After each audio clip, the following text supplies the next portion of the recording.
The Jesse Kelly Show, final hour of the Jesse Kelly Show on a magnificent Friday. Somebody's mad at Donald Trump. We'll talk about that. Somebody's going to talk about manners. We're going to make fun of Kamala Harris. There's just so much great stuff to get to in the final hour. So let us begin with one final little funny on the whole system membership card thing. Sorry, it just popped up. I was kind of combing through, forgive me, the New York Times during the break. You know, we were making fun of Stacey Abrams for her children's book that I'm sure will sell a bunch because she's a member of the system.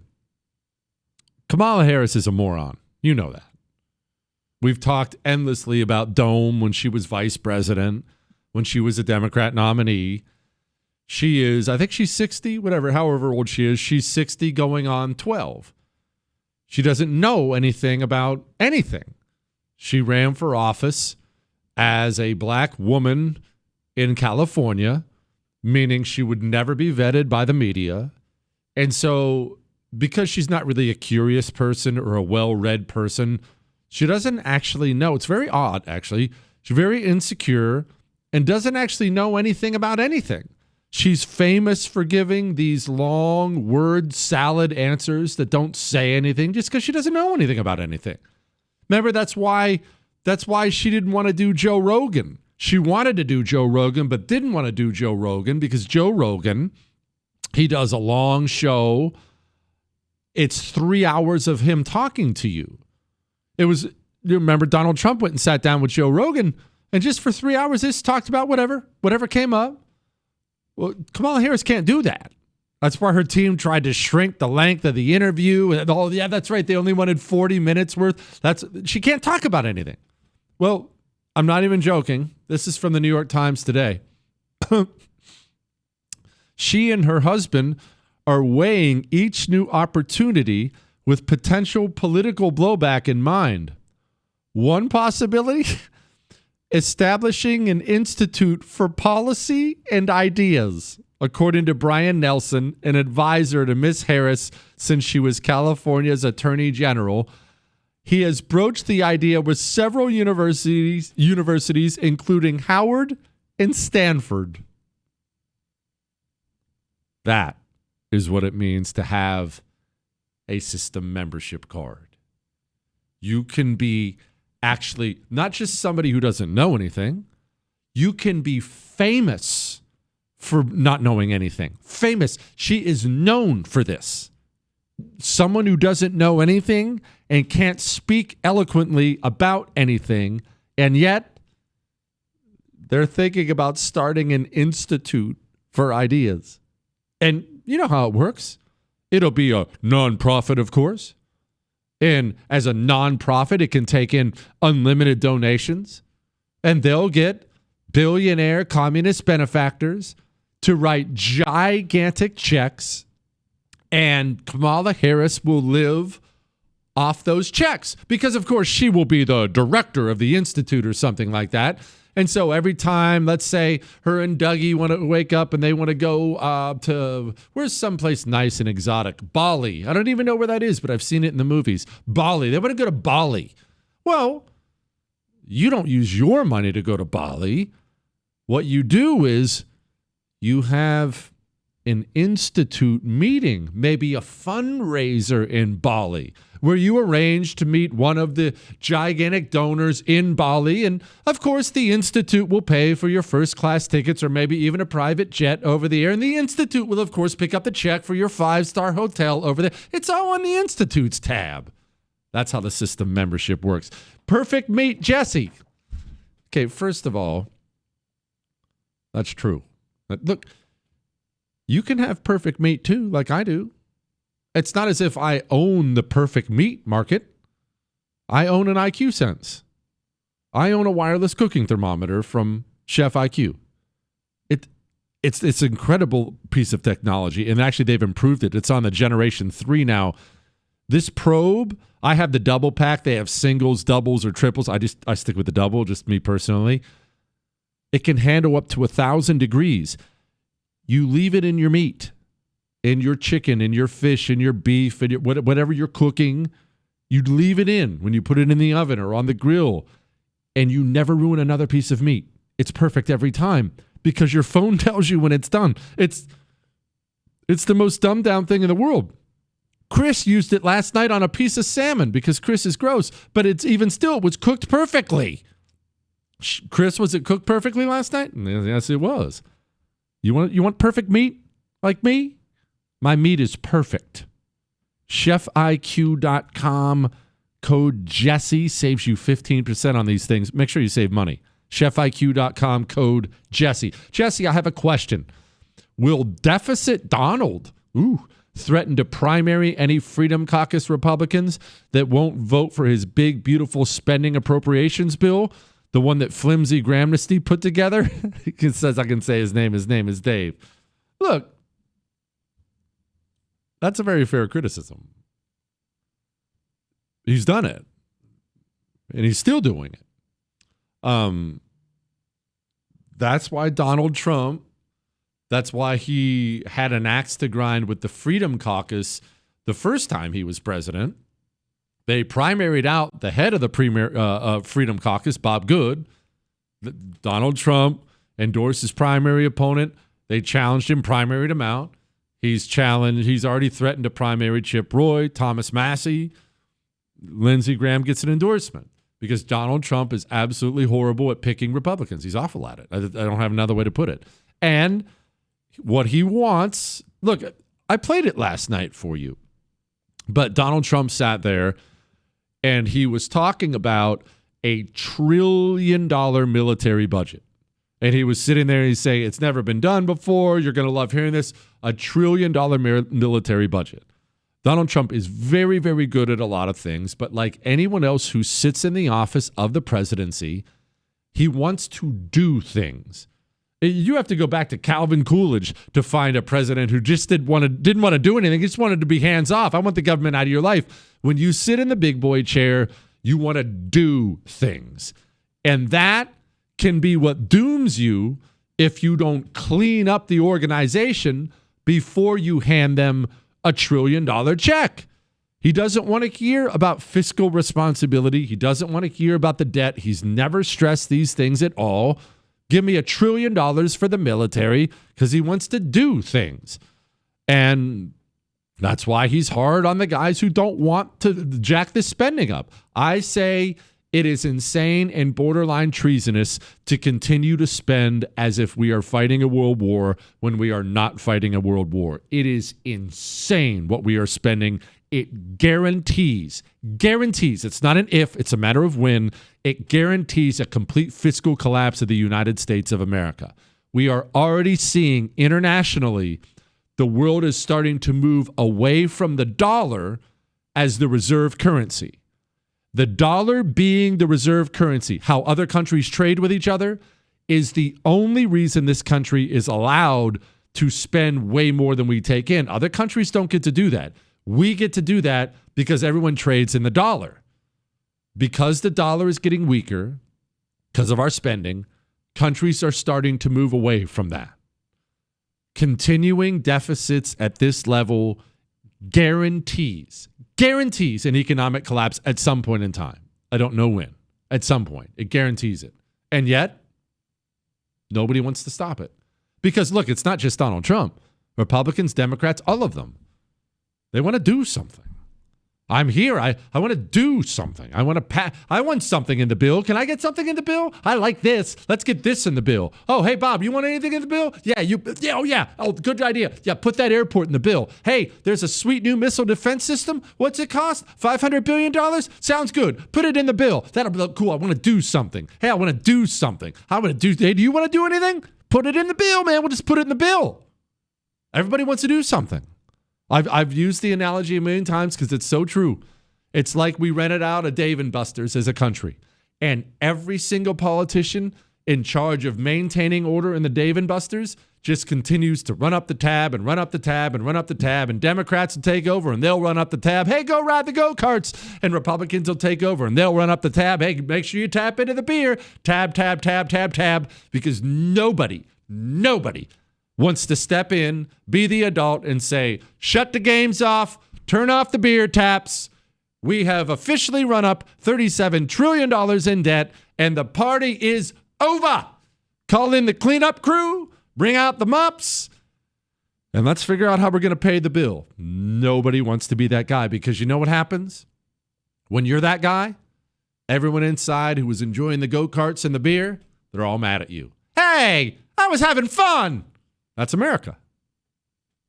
That's where we are. It is what it is. Let's talk about manners. Let's move on, talk about other things. Manners. Some guy has questions, hard questions about Israel. Ooh, that'll be spicy and controversial.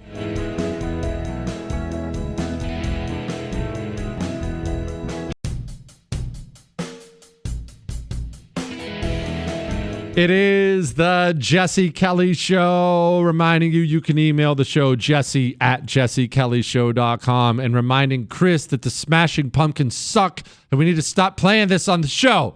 Let's get to the emails. Jesse, I visit high-end fast food places like Taco Bell. I work nights, and I got to know the night manager. He knows me and doesn't ever charge me because he says I'm his best customer. Why? I'm always polite. I order specifically. I ask him how his night shift was. Common courtesy goes a long way. I'll tell you this. It's common knowledge now, but sadly, common knowledge is not that common. Manners are free. They're free. You don't even have to be taught them. You can just decide you're going to start practicing manners, and it's one of the ways you can improve everything in your life. Did you know that? It'll improve how much money you make. Did you know that? Manners. And no, I'm not talking about you have to know exactly where the salad fork goes. And I don't know any of that stuff either. Yes, sir. No, ma'am. Let me hold the door open for you. Please. Say please. Say thank you. Say thank you. A pleasant smile. Look somebody in the eye. When I go to, I live in the Houston area. Houston's airport is known. It is known for being some of the worst customer service in the United States of America. They have top to bottom. I'm talking about the parking attendants, to the cashiers, to the gate agents, the rudest freaking people in the world. They always have this crappy attitude like you're ruining their day. They will treat you like dirt at all times. And yes, I get aggravated by it, but really when I have a moment where I think about it, I feel so bad for them because you're never going to get anywhere that way, ever. A smile doesn't cost a thing. Politeness doesn't cost a thing. They walk up to you when you're trying to order some food. What do you want? What did you just say to me? You're never ever going to rise above cashier with that attitude. I'm not even saying have manners for the sake of other people, for your own. If you're purely selfish, if you only care about you, have some manners. Be polite to human beings, and it has a way of paying itself off. I can't even tell you how many people I've seen get a job, or more importantly, lose a job because of bad manners. Wow, look at this resume. Wow, look how qualified this dude is. Wow, look at this. Wow, look at that. Shows up 5 minutes late. If he shakes hands at all, shakes hands like some kind of limp-wristed fruit, doesn't look you in the eye, doesn't say please, doesn't say thank you. Up, he's gone. Immediately disqualified. Immediately disqualified. Manners will make you money, make your life better. And you don't, look, maybe you didn't have the best parents in the world. Maybe they didn't teach you. That's fine. It's not hard. Please, thank you. Yes, sir. No, ma'am. These are things anybody can learn. Look somebody in the eye. Have a firm handshake. Basic manners. All right? Jesse, my name's Dave. I live in communist Massachusetts, but you wouldn't know that in my field. I work in electrical supply, mostly dealing with like-minded individuals. However, there's some stuff that comes up that I can't accept. One of them is the subjects around Israel. I've heard on several occasions that the majority of politicians and elites have dual citizenship there. Some guys think that the original Jews, the Promised Land Jews, are not the same type of Jews that are in control of Israel now, and that Hitler was trying to purge Germany from this type of Jew. They say these Jews originally came from Georgia. They say the Holocaust numbers are fabricated. What say you? Says it's okay to say his name, of course, and I already did. His name is Dave.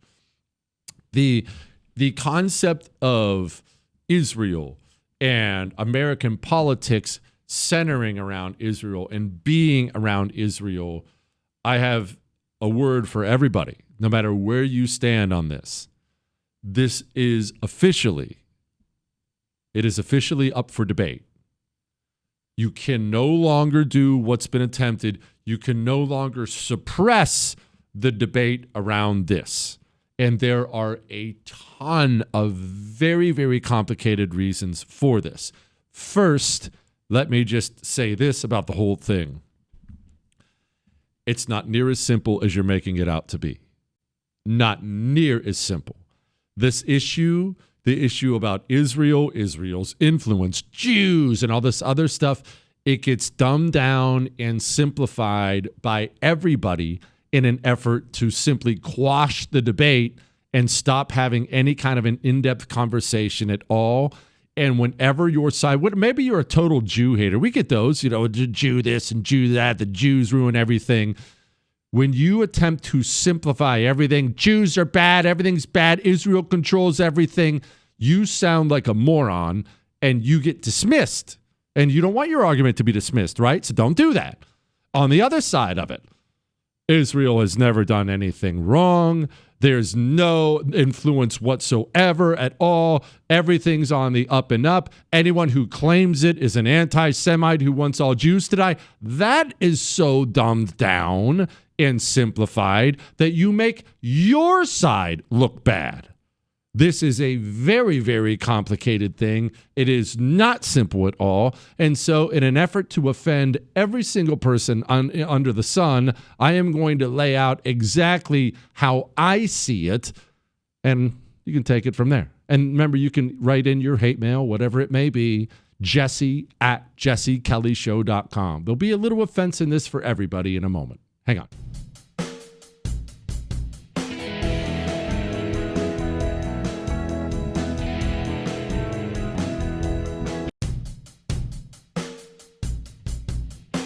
It is the Jesse Kelly Show on a spectacular Friday, about to tackle a question that should never, ever be tackled. But, of course, I don't worry about offending people, so let's go ahead and tackle it. And probably a lot of people are going to be offended by what we talk about here.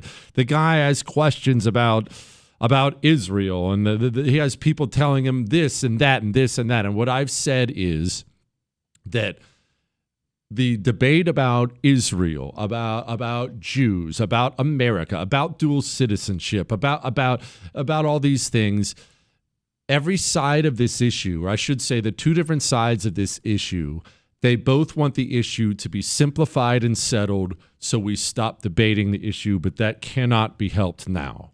It is an issue that it's gone to the forefront. Now, this is nothing new, and there are a lot of reasons for this, but I think to help explain part of it, we need to rewind a little bit historically. And no, we're not going to talk Holocaust here. It's not that. We need to go back further than that. The Romans, when the Romans took over Israel, they found the Jewish people to be uniquely problematic. So they were always having rebellions, and not little ones, big ones, where there'd be these huge Jewish armies, and they really acquitted themselves very well. The Romans just couldn't figure out how to deal with it. Why? Well, Jewish people, unlike many other peoples around the globe, stick together more. They do. Now, there are a lot of reasons for that when you've been crapped on and oppressed, but if you have a bunch of Jews, and it's not that Jewish people don't have arguments with each other, but they stick together more. If you were to take 100 of them and drop them into a place where there aren't any, they would probably all stay in the same area and work with each other, worship with each other, speak with each other. They have big families. It's more of a communal thing. It's very, very communal. Did I nail that right? Chris just pointed at me. Chris just said very communal. It's a very, very communal thing. Well, when the Jewish diaspora happened, the Romans got tired of having to deal with these constant rebellions. And the Jews, remember, the Jews were constantly rebelling.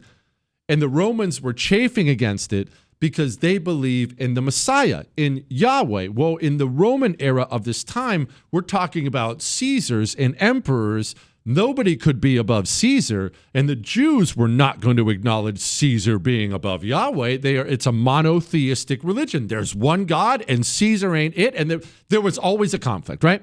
So the Romans got sick of it eventually. They scattered the Jews to the winds.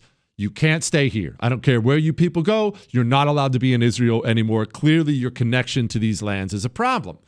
Well, the Jews scattered to the winds, but when they scattered to the winds, we'll make it about Russia, but it was all over Europe and everywhere else they went.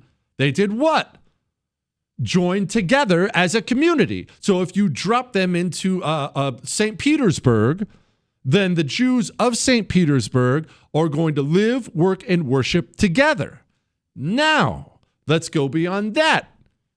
They're generally, because of the Jewish customs and culture, they're generally going to be more successful than other groups. Not all the time, and I didn't say Jewish people were superior. I'm not saying that at all. But because of the customs and culture, look, it's the old joke, right? Every day, Seinfeld made this joke 1,000 times. When are you a full Jew? When you become a doctor or a lawyer? All that. Why do these old stereotypes exist? Because accomplishment, academic accomplishment, things like that is expected. Chris, am I wrong about that? It's expected. So that's going to produce more success. Well, now let me ask you something. In your neighborhood, we'll set Jews aside for a moment. Let's say a bunch of Mongolians moved in. 100 of them. They moved into your town. And they completely took over one neighborhood. It's now Little Mongolia. It's their Mongolian neighborhood. Okay, it happens. That's how it happens with different people when they get in.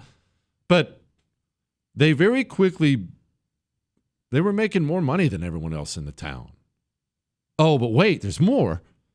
Even during the down times, they seem to be doing well, working with each other.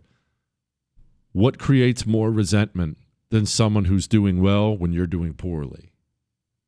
Very, very bad. It's very bad. Now, don't worry along. This is not going to be all, it's not going to all sound pro-Israel and whatnot. I'm about to get to the other side of that in a moment. That has caused all kinds of chafing. The religious aspect has created all kinds of chafing. In Europe, it was a very Christian base, whether you call it Catholic or Protestant, whatever, for the longest time after the Roman Empire really fell.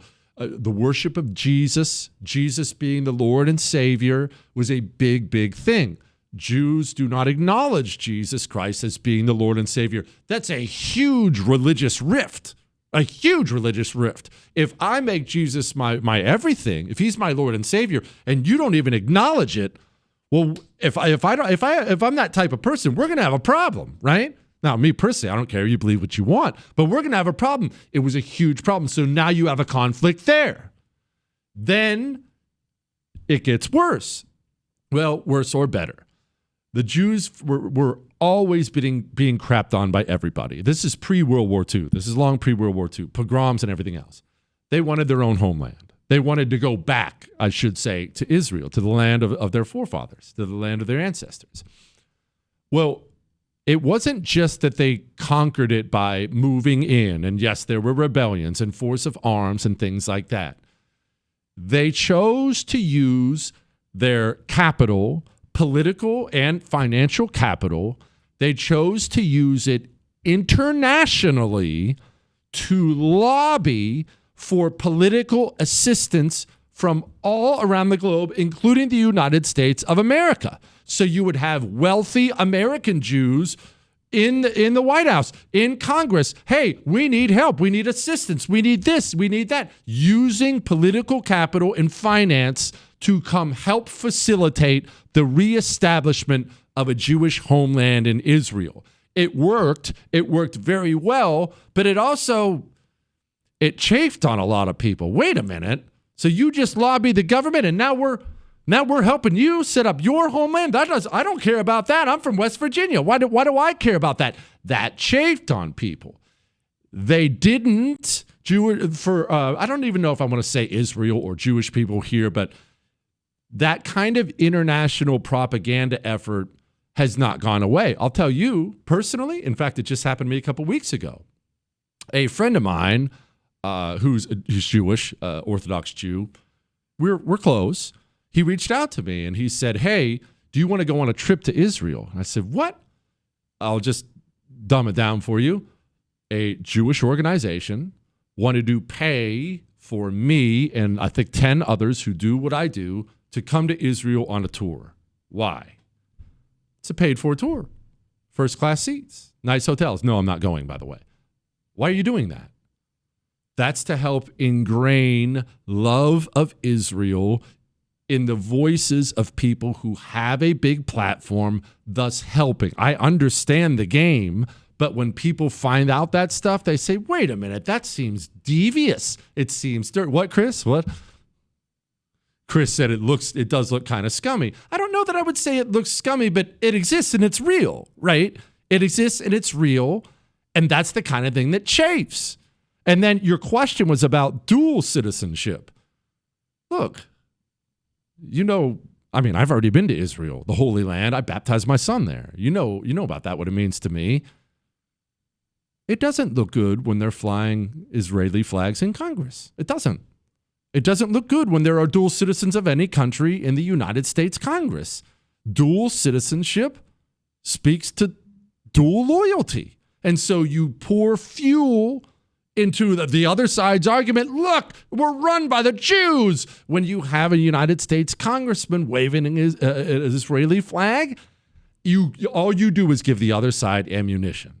It's a long, complicated issue that I could go into much more detail about, but I'm sure that will probably get us enough hate mail to last a lifetime for today's show. Let's move on and discuss other things. Remember, if you're offended, one, I don't care, but two, you can tell me, jesse@jessekellyshow.com. Now, I want to talk to you about your T levels before we move on, because somebody's about to ask, if I could change one thing in human history, what could it be? What would it be?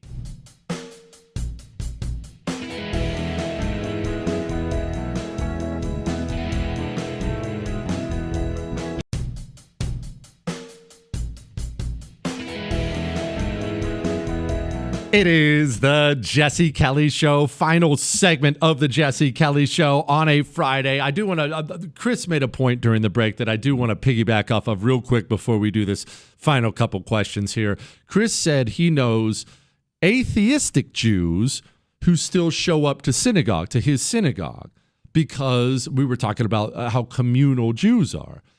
I'll just say this. This has taken place in every society where there has been a minority population, no matter what society it is.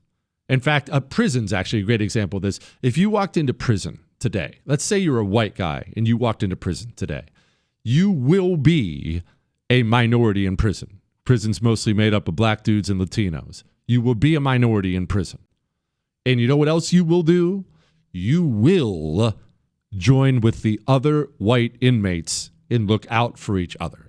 Because you are a minority, therefore you will turtle up as that minority and you will use your unity as being your true protection, because there's not enough of you. If you break up, you won't survive. Societies work in the exact same way.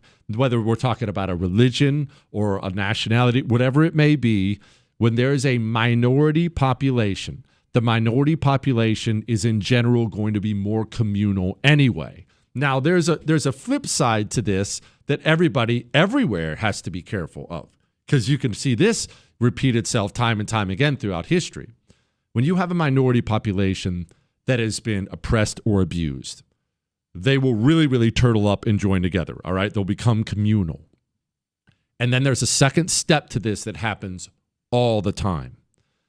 They will become so reflexively hostile to anybody any perceived attack, real or perceived attack, that they can, in fact, end up doing some really crappy things that make the entire group look terrible. You see this in America's black community today all the time. Black people have been crapped on repeatedly in the history of this country. We're talking beyond slavery, the segregation and everything else. It understandably had black people become more communal. I just saw a poll yesterday that showed by a 2-to-1 margin, black people are more likely to identify by their race than any other group in the United States of America. People made a big deal of it. It's an obvious point. Of course they would. They were the oppressed minority group, so therefore they are going to be more communal and identify more with that. That's the good part of it. The bad part of it is, how many times have you seen some scumbag on TV defending a black criminal who did something terrible just for the color of his skin? You see that, and what happens? It makes all black people look bad, which isn't fair, but it makes all black people look bad when you see Al Sharpton on television again defending the serial murderer because of the color of his skin. It makes everyone look bad. On the Israel front, the Jewish front, because this is now a debate that's going to be front and center. I saw somebody, I forget her name, somebody, a pretty prominent person, was talking. You know what The Blaze is? I'm not affiliated with The Blaze. I have some friends for The Blaze, but The Blaze, she accused The Blaze of being heavily anti-Israel, anti-Semitic. Are you kidding me? Glenn Beck practically lives in Israel. What do you when you start saying things like that, when you start getting so over the top with your defense, you can easily make yourself look like the bad guy. Easily make yourself look like the bad guy. All right, let's move on. Jesse, if you could go back in time to the beginning of human history, what one thing would you change if you could only change one thing? Easily. I would stop the assassination of Archduke Franz Ferdinand. The assassination of Archduke Franz Ferdinand, in case you don't know, is what actually kicked off World War I. And the more I read and learn about World War I and World War II, and not just the loss of life, the historical artifacts that were destroyed forever, the communist revolution, think about that's 100 million people right there. Communism, catch it. The death brought about by communism taking hold. When you really take into account what World War I kicked off, because remember, there's no World War II without World War I. Kicking off World War I. Honestly, death at that scale, it's part of the reason so many people died in World War I. It was just unimaginable. That's not what war was. Yeah, you'll take 500,000 troops and I'll take 500,000 troops and we'll have a couple big battles, and at the end of it, I'll have lost 70,000 and you'll have lost 100,000, and that's bad, but okay, then the war's over. 100,000 was a bad month. Here's 1 million gone, 1 million gone, 1 million gone. Loss of life like the world had never seen. And World War I was much smaller, a fraction of what World War II brought about. Infinitely bigger. The death and destruction and loss of life that came, that was sparked by that assassination, is so sad to me. When I have old man sentimental moments, like when we did the World War I history this week about the White War. Half you loved it, half you hated it. I don't care. I enjoyed it. But when we did that this week, it was so sad thinking about all those men up there freezing, dying in the mountains. It's so awful, and all of it came from that. And now, here's a headline. Go, you know the thing. Emails we didn't get to. Hello, Dance Master Jesse. You have often regaled us with stories of your unique dance style. Springtime brings prom season and backyard dance parties. Your sons might be asking for some dancing pointers. How much time are you spending showing them your best Wildman Kelly moves? Well, that's not nice. 2, Ob says that it's like dancing with the grizzly bear, and that's not very nice either. I feel like I'm a lot better dancer than I get credit for. What, Chris? I do. Jesse, as Jasmine Crockett continues her tirades, do you think she will end up going the way of Jamal Bowman and Cori Bush, or the way of AOC? I think Jasmine Crockett's going to be gone before long.